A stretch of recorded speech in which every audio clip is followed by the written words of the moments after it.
বাংলাদেশের তিন দিকে হিন্দু দেশ আছে না নাই, যাকে আমরা বলি ভারত।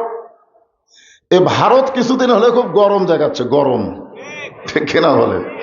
ওদের ধারণা আমরা সংখ্যায় বেশি, মুসলমানের সংখ্যা কম।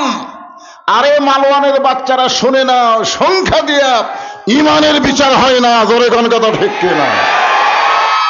কারণ তোমরা যাকে ভগবান বলো, ভগবানের ভ বাদ দিলে গবানের কোন অর্থ ডিকশনারি নেই। গবানের গ বাদ দিলে বান মানে বন্যা, দুনিয়ার কোনো মানুষ চায় না। বা বাদ দিলে নো মানে ভগবান নাই। অনেকে বলবেন হুজুর ভগবান নাই করেন আপনি, তাহলে আপনারা দুর্গাপূজার সময় মূর্তি পাহারা দিলেন কেন? আমি ওয়াজ করার সাথে সাথে একজন খাড়া হয়েছে, ওই শালা হলো গুজব লীগ, জোরে কোন কি লীগ। এখনো কিন্তু মাহফিলে কিছুটা আফসোস লীগ, গুজব লীগ, হতাশা লীগ সাইডে সাইডে থাকে, জোরে কোন থাকে কি থাকে না। ও আমারে বলতেছে হুজুর যদি ভগবান নাই থাকে তাহলে আপনারা মূর্তি পাহারা দিলেন কেন? আমি কইলাম 6 আগস্টে বাংলাদেশে কোনো মূর্তি ছিল না, সব মূর্তি ভাঙ্গা দিয়েছে, জোরে কোন কথা ঠিক কিনা? মুসলমানের মধ্যে কেউ মূর্তি বানালে আমরা সেইটা রাখবো না, কারণ আমাদের জাতির পিতা হলো হযরত ইব্রাহিম, জোরে কোন ঠিক কিনা? ইব্রাহিম আলাইহিস সালাম কি মূর্তি পাহারার লোক না ভাঙ্গার লোক? তা আমরা দিলাম কেন? আমি বললাম আমরা মূর্তি পাহারা দেইনি, আমরা ষড়যন্ত্র পাহারা দিয়েছি, জোরে কোন কথা ঠিক কিনা? কারণ ওই ভারত যে কোন একটা অজুহাতে ভারতের অনেক মুসলমান আছে তাদেরকে নির্যাতন করতে পারে। পৃথিবীর যেখানেই মুসলমান থাক আমরা চাবো আল্লাহ যেন তাদেরকে ভালো রাখে, জোরে কোন ঠিক কিনা? আমরা আল্লাহর প্রশংসা করার কারণ হলো আল্লাহ কোনো ভগবানের দলে, ঈশ্বরের দলে, গডের দলে না পাঠাইয়া সরাসরি আল্লাহর দলে আমাদের কবুল করেছেন। খুশি না বেজার? আল্লাহু লা ইলাহা ইল্লা হুয়াল হাইয়ুল কাইয়ুম।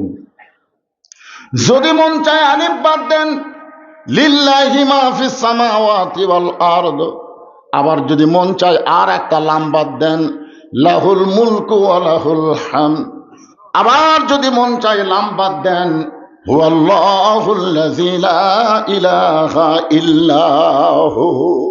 ভাগ্য গুণে এমন একটা আল্লাহ পাইছি যার সবকিছু বাদ দিলেও আল্লাহ বাদ পড়ে না। মুসলমানের আল্লাহ হলো সদা বিরাজমান, জোরে কোন ঠিক কিনা? খুশি না বেজার?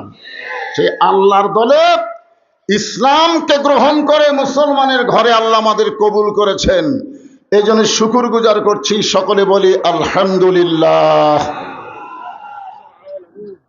আছেন আমার মুক্তার, আছেন আমার বারিস্টার, সেই বিচারের হাইকোর্টেতে তিনি আমায় করবেন পার, আমি পাপী রাসূল জাবিন্দার। এমন একজন নবী আমরা পাইছি যাকে আমরা বললাম সাল্লি আলা সাইয়্যিদিনা মুহাম্মদ। তিনি শুধু আমাদের নবী না, তিনি হলেন আমাদের নেতা। হযরত হুসাইন রাদিয়াল্লাহু তাআলা আনহু যখন বসে আছেন, এমন সময় ইয়াজিদের কিছু লোক হোসেন রাদিয়াল্লাহর কাছে এসে বলতেছেন যে খামাখা গন্ডগোল করে লাভ কি? যেরকম দীর্ঘদিন হাসিনা বলেছে বাংলাদেশে যারা কোরআনের শাসন চায় এরা গন্ডগোল করে, আসলে বলেন তো কোরআন দিয়ে যারা বাংলাদেশ চালাবার চায় তারা কি গন্ডগোলের লোক? জোরে বলেন, তারা কি গন্ডগোল চায়? এই যখন হাসিনা পলায় গেল, আপনারা বলেন তো কোরআনের দলের কোন একটা কর্মী গন্ডগোল করছে? কারা করছে? কারা করছে? আমাদের কাহালুতে আওয়ামী লীগের সমস্ত ব্যবসা প্রতিষ্ঠান কেড়ে নিয়েছে, পুড়ে দিছে, এর মধ্যে একটাও কোরআনের দলের মানুষ নেই। এনারা গন্ডগোল চায় না, এনারা শান্তি চায়, জোরে কোন ঠিক কিনা? তো ইয়াজিদের লোকজন এসে বলতে হোসাইন খামাখা গন্ডগোল করে লাভ কি? তোমার নানা হলো বিশ্ব নবী, তোমার বাবা হলো বিশ্ব আলেম, তোমার মা হলো খাতুনে জান্নাত। ইয়াজিদের লোকেরা বুঝাইতেছে যে তুমি গন্ডগোল কেন করবা? তোমার নানা হলো বিশ্ব নবী, তোমার বাপ হলো বিশ্ব আলেম, তোমার মা হলো খাতুনে জান্নাত। এমন একটা ঘর থেকে আল্লাহ তোমাকে দুনিয়াতে পাঠাইছে, খালি বসে থাকলেই তুমি হাদিয়া পাবা। হাদিয়া, হাদিয়া। আজকে বাংলাদেশে পীর সাহেবরা আছে না নাই? আপনারা বলেন তো এরা কি ইসলামী আন্দোলনের পক্ষে না বিপক্ষে? কেন? 3 দল সবসময় ইসলামী আন্দোলনের বিপক্ষে। তার মধ্যে একটা দল হলো ধর্ম নিয়ে যারা ব্যবসা করে, জোরে কোন কথা ঠিক কিনা।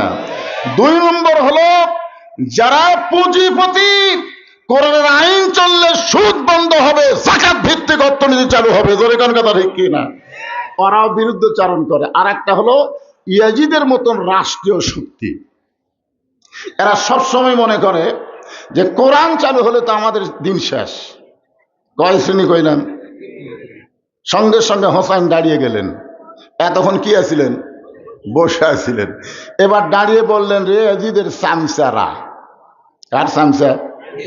তোমরা যদি আল্লাহর বান্দা হতে তাহলে এইরকম প্রশ্ন করতে না, আমার নানা শুধু বিশ্ব নবী না, আমার নানা হলো বিশ্ব নেতা। সুবহানাল্লাহ। আপনারা বলেন তো, আমাদের নবী কি শুধু বিশ্ব নবী না বিশ্ব নেতা?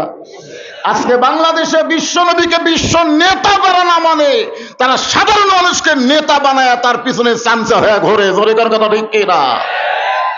আপনাকে এসপি হাবিব আরো বহু চামচা ছিল কি ছিল না? আমাকে মাঝে মধ্যে মোবাইল করে বলতে, হুজুর শেরপুরে যদি ওয়াজ করবার চান আমাকে এমপির বিরুদ্ধে কিছু বলা যাবে না। আমি বললাম, তোদের এমপির বিরুদ্ধে একটা কথাও বলি না, আমি ইয়াজিদের বিরুদ্ধে বলি, ফেরাউনের বিরুদ্ধে বলি, আবু জাহেলের বিরুদ্ধে বলি, তোদের এমপির গাওত লাগে কেন? জোরে কোন কথা ঠিক কিনা। আপনারা বলেন তো, আমি 15.5 বছরে ডাইরেক্ট কোনো ওয়াজ করছি? অ্যাঙ্গেলে। আমার ওয়াজ হলো অ্যাঙ্গেলে, কিন্তু 5ই আগস্টের পর অ্যাঙ্গেলের দিন শেষ, এখন ডাইরেক্টের বাংলাদেশ, জোরে কোন কথা ঠিক কিনা। আমার মতন বক্তা আর অ্যাঙ্গেলে কোনো ওয়াজ করবি না, যা আমার হবি ডাইরেক্ট। যদি পারো থানার ওসি এসে মাহফিল বন্ধ করে দাও, দেখি তোমার উরেত কত মোটা হচ্ছে, জোরে কোন কথা ঠিক কিনা। আসো আসো, এখন এসে পাহাড় দেওয়া লাগবে, মাহফিল বন্ধ করার সাহস কারো থাকবে না, জোরে কোন ঠিক কিনা। হ্যাঁ, একটু মনোযোগ দেন। হোসেন রাদিয়াল্লাহু বললেন, রে ইয়াজিদের সামসারা, তোমরা যদি আল্লাহর বান্দা হতে তাহলে আমার বাবাকে শুধু বিশ্ব আলেম বলতা না, আমার বাবা হলো বিশ্ববীর। আপনারা বলতে, হযরত আলী কি শুধু বিশ্ব আলেম? তিনি কি বিশ্ববীর? বাংলাদেশের যারাই বড় আলেম হবে তাদেরকে শুধু আলেম হয়ে থাকলে হবে না, বাতিলের বিরুদ্ধে হকের পক্ষে বীর হওয়া লাগবে, জোরে কোন কথা ঠিক কিনা। যে বীর হয়েছে মামুনুল হক, যে বীর হয়েছে আমির হামজা, এদেরকে অন্যায় ভাবে ফাঁসি সরকার জেলের মধ্যে বন্দি করে রাখছিল, জোরে কোন কথা ঠিক কিনা। তাহলে আলেম হয়ে কিতাব মোতালা করবা, তুমি যতই শেরপুরের প্রিন্সিপাল হও, আল্লাহ তোমাকে ছাড়বে না যতক্ষণ বাতিলের বিরুদ্ধে বীরত্ব না দেখাবা, জোরে কোন কথা ঠিক কিনা।